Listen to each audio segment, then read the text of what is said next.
సమర్థ సద్గురు సాయినాథ్ మహారాజ్కి జై. సాయి భక్తులందరికీ నమస్కారం అండి. మన సాయినాథుని దయ వల్ల అందరూ సంతోషంగా ఉండాలి అని మనస్ఫూర్తిగా కోరుకుంటూ ఈ వీడియో స్టార్ట్ చేస్తున్నాను. ఇక ఈరోజు మనం చూడబోయేది ఏంటి అంటే, బిడ్డ, దేవుడిచ్చిన ఇల్లు అది నీకు ఎలా ఉపయోగపడుతుంది, ఏం చేయాలి, నువ్వు ఎలా కాపాడుకోవాలి, ఎలా ఆ ఇంటిని నువ్వు సంపాదించుకోవాలి అనే విషయాలు నీకు తెలియపరుస్తాను తల్లి. అసలు దేవుడిచ్చిన ఇల్లు ఏంటో తెలుసా అమ్మా? దేహం ఒక దేవాలయం అంటది. దేవుడిచ్చిన ఇల్లు దేహం తల్లి. అందులో ఉండే జీవుడే దేవుడని మహారుషులు వాకిచ్చారు. భగవంతుడు ప్రసాదించిన ప్రాణధారణ పంజరం వంటి దేహాన్ని రక్షించుకోవడం మనిషి యొక్క ముఖ్య బాధ్యత. ప్రాణం అనే ఒక చిలుక దేహం అనే పంజరంలో సురక్షితంగా ఉంటుంది. ప్రాణాలు నిలుపుకోవడం కోసమే కాక మనిషి తాను జీవించినంత కాలం చెయ్యవలసిన పనులు, కర్మలు, ధర్మాలు చక్కగా నెరవేర్చడం కోసం దేహాన్ని రక్షించుకోవాలి. బ్రహ్మ సృష్టిలో మానవ శరీరం నిర్మాణం ఎన్నో అద్భుతాలకు నిలవై ఉంది. అలాగే త్యాగాలకు కూడా కొలువయ్యుంది. పరోపకారాలకు సాధనం లాంటిది, పుణ్యాలకు మూలధనం లాంటిది. శరీరం లేకుంటే ప్రాణం కూడా ఉండదు కదా. ప్రాణాలకు దేహం అనేది దేవుడిచ్చిన ఇల్లు లాంటిది తల్లి. ఇప్పుడు అర్థమైందా? ఒక చిలుక పంజరంలో ఉంటే ఎంత రక్షితంగా ఉంటుందో, సురక్షంగా ఉంటుందో, అలాగే మన ప్రాణం అనేది మన దేహంలో ఉంటే అంత రక్షణగా ఉంటుంది. కానీ మన బాధ్యత శరీరాన్ని కూడా కాపాడుకోవాలి, ఈ దేహాన్ని కూడా రక్షించుకోవాలి. అది ఆరోగ్యపరంగా అయినా సరే. కానీ నువ్వేం చేస్తున్నావు? నీ యొక్క కష్టాలు, బాధల వల్ల నీ ఆరోగ్యాన్ని నిర్లక్ష్యం చేస్తున్నావు. నీ శరీరాన్ని అసలు పట్టించుకోవటం లేదు. మనిషి తన దేహానికి హాని కలగని రీతిలో ధర్మకార్యాలను నిర్వర్తించాలి. శరీరానికి హాని కలిగితే మంచి పనులన్నీ ఆగిపోతాయి. కాబట్టి ఎన్ని ప్రయత్నాలు చేసి అయినా సరే శరీరాన్ని రక్షించుకోవాలన్న బాధ్యత అనేది మన మీద ఉంది. ఈ విషయమే పెద్దల మాట. కాళిదాసు మహాకవి కుమార సంభవ కావ్యంలో ఇదే విషయాన్ని కూడా చెప్పాడట.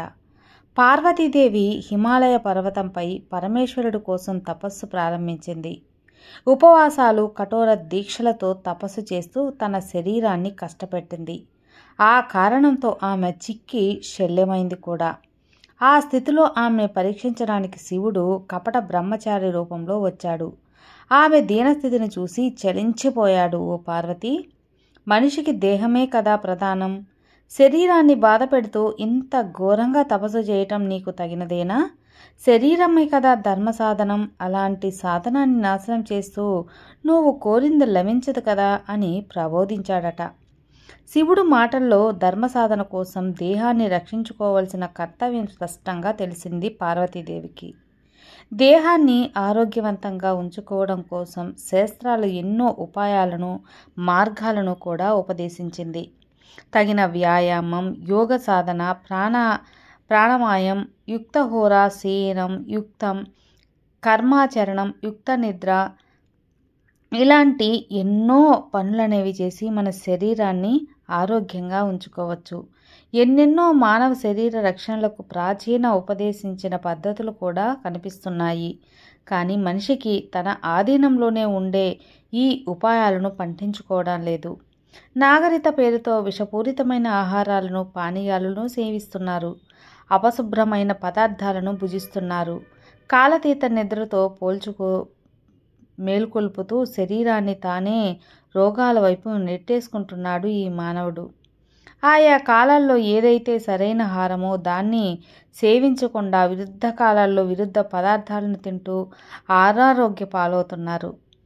మనిషికి అపారంగా ధన సంపాదన ఉండవచ్చు, ఐశ్వర్యాలు మూలుగుతూ ఉండవచ్చు. వాటితో పాటు ఆరోగ్యం, మనశ్శాంతి ఉండాలి. అప్పుడే మనిషి సంపూర్ణ భాగ్యవంతుడు అనిపించుకుంటాడు.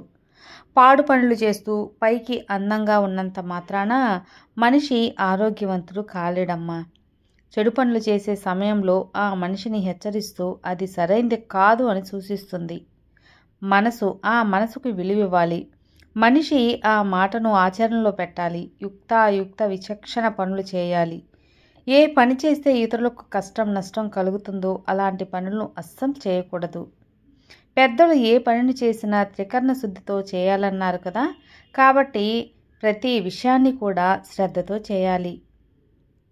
త్రికరణల్లో కాయం అంటే శరీరం కూడా ఒకటి ఉంది. శరీరంతో ధర్మబద్ధంగా జీవించాలే కానీ శరీరాన్ని పాపకృత్యాలకు దృష్టం చేయకూడదు. అప్పుడే మనిషి ఏ మలినాలను అంటకుండా నిర్మలంగా ఉంటారు. కాబట్టి ఈ యొక్క మాట నీకు ఎంతో ఉపయోగపడుతుంది. అలాగే నువ్వు ప్రశాంతంగా ఉండాలి తల్లి. ఎందుకు మనసులో ఇన్ని అలజడులు చెప్పు? ప్రశాంతంగా ఉండు. శాంతి అనేది మనిషికి ఎంతో ముఖ్యం. అశాంతి అనేది మనిషి నాశనానికి దారితీస్తుంది. కాబట్టి ఈ మాటలు నీకు ఎంతగానో మంచి దారిని సూచిస్తాయి తల్లి. చిత్తశుద్ధితో కలిగి చేసే పనులు కొంచెం కూడా ఎప్పుడు కూడా విసుగు చెందవు. మంచి మనసుతో చేసే పని ఏదైనా సరే మంచి ఫలితాన్ని ఇస్తుంది. ఒక పెద్ద మర్రి చెట్టుకి కూడా విత్తనం చిన్నదే కదా. ఆ చిన్న విత్తనం అనేది మహావృక్షంగా మారుతుంది. ఇదంతా ఆ యొక్క అలాగే దేవుడి పట్ల మనం నమ్మకం అనేది ఉంచాలి. ఎట్టి పరిస్థితుల్లో నమ్మకాన్ని, ధైర్యాన్ని పోగొట్టుకోవద్దు. తోటి వారిలో ఉన్న మంచిని మాత్రమే చూడాలి. వారిలో ఉన్న చెడు లక్షణాలను అస్సలు పట్టించుకోవద్దు. మనకు మనం మంచిగా ఉన్నామా లేదా అనేది మాత్రమే చూసుకోవాలి. కానీ ఇతరుల గురించి మనకు ఎప్పుడు కూడా అనవసరం. మనసు మనం పరీక్షించుకుంటూ సమీక్షించుకుంటూ సన్మార్గంలో సాగిపోతే అందరికీ మంచి చేకూరుతుంది. ఇదే భగవంతుడు కూడా కోరేదమ్మా. నేను నీ జీవితంలో ఉన్నప్పుడు ఈ సాయి నీకు ఆశీర్వదిస్తాను. ఈ సాయి నీ జీవితంలో ఉంటే నీకు ఇంకేం కావాలి చెప్పు? నీ అవసరాల గురించి పెద్దగా ఆలోచించిన అవసరం కూడా లేదు. అదైతే సరైన సమయానికి నీ దగ్గర తప్పక వస్తుంది. ఎప్పుడు ఇవ్వాలో ఈ భగవంతుడికి తప్పక తెలుసు. కాబట్టి నీకు చేరాల్సింది, నీకు రావాల్సింది ఎప్పుడు కూడా వచ్చే తీరుతుంది. దానివల్ల నువ్వు ఎలాంటి ఆందోళన పడనవసరం లేదు. నీకు వచ్చిన కష్టమే నీ చుట్టూ ఉన్న మనుషుల గురించి, సమాజం గురించి, జీవితం గురించి తెలిసేలా చేస్తుంది. కానీ నువ్వు కలత చెందవద్దు. మోసం చేశారు అని బాధపడవద్దు.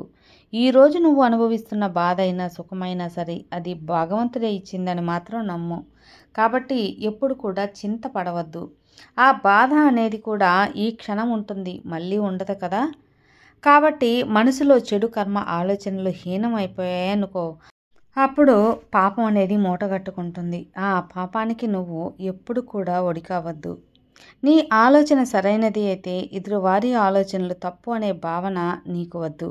విరుద్ధమైన అభిప్రాయాల వివరణ కూడా నీకు వద్దు. అవసరమైన శ్రమ అంతా ఎందుకు? కాబట్టి అనవసరమైన శ్రమ అనేది ఎప్పుడు నువ్వు పెట్టుకోవద్దు తల్లి. ఈ ప్రపంచంలో నీకు ఎవరూ సాయపడటం లేదు అని బాధపడవద్దు. అలాంటి భావన కానీ ఉన్నింది అనుకో, అది తొలగించుకో. నీకు ఈ బాబా ఉన్నాను, ఇంకా ఈ సాయి ఉండగా నీకు వేరొకరు ఎందుకు చెప్పు? సర్వే జనా సుఖినో భవంతు. జై సాయిరామ్.